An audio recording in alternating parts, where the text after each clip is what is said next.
Hi, Shannon DeConda here with NamUs, and I wanted to bring you a segment today on what exactly is a medical auditor and how is that role different from a medical coder.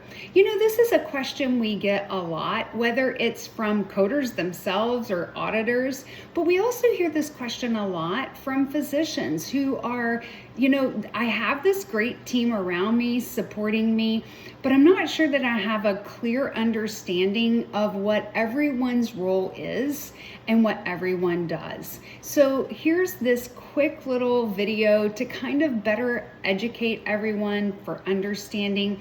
And maybe you're a coder and you're like, I maybe want to take a next step in my career, but I'm not exactly sure what an auditor does. Maybe you're a biller.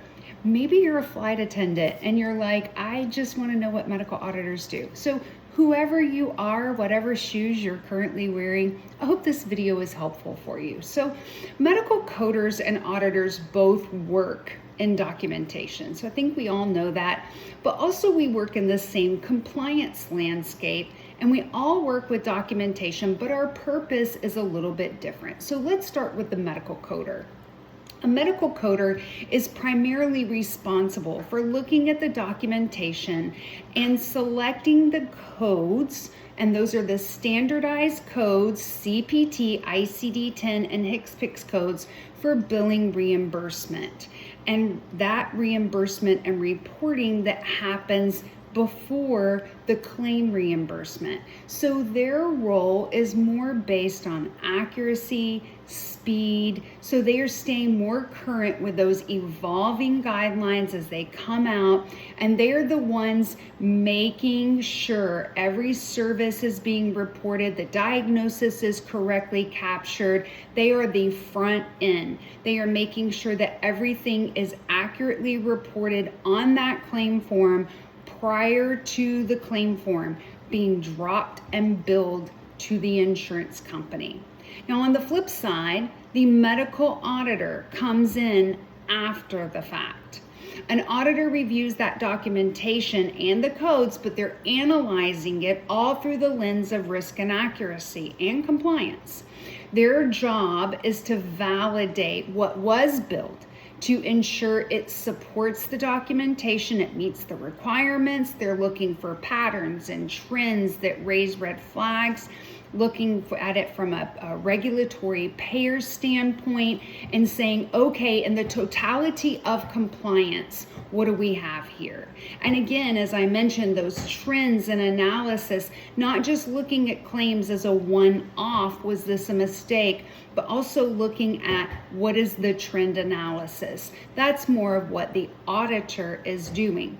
Now, this may not be the case in your organization, but as we look at auditors and coders as a whole, these are what the roles were designed for. While a coder works to build the claim for reimbursement, typically an auditor works to analyze the validity of it, asking, does this hold up? Is it defensible? Will this align with the payer's policies? And does it serve to meet the intent of what the provider intended to bill? Auditors often need to think critically. They need to be able to interpret policy, apply judgment. They identify trends. They educate the physicians on those trends. We're working to help reduce exposure. In short, coders are working to capture the work.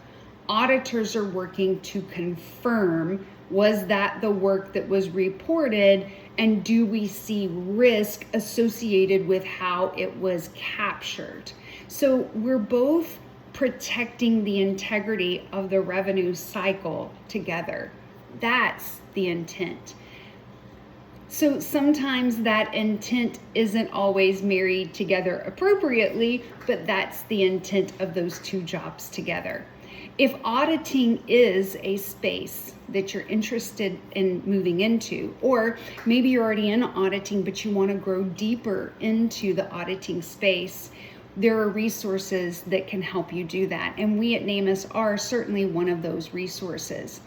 Our education is actually developed by professionals who work in auditing every day as opposed to professional authors.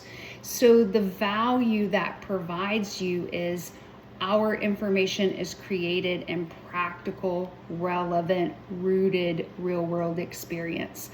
Our examples we use are examples that we've actually come across in audits. We use redacted case samples. So whenever you're ready, we're ready. We're always here, we're always available to help. And I hope this video cleared up some information that maybe you didn't have. And if you have any questions, you can visit our website or you can always hit us up in an email, namus@namus.co. Have a great day.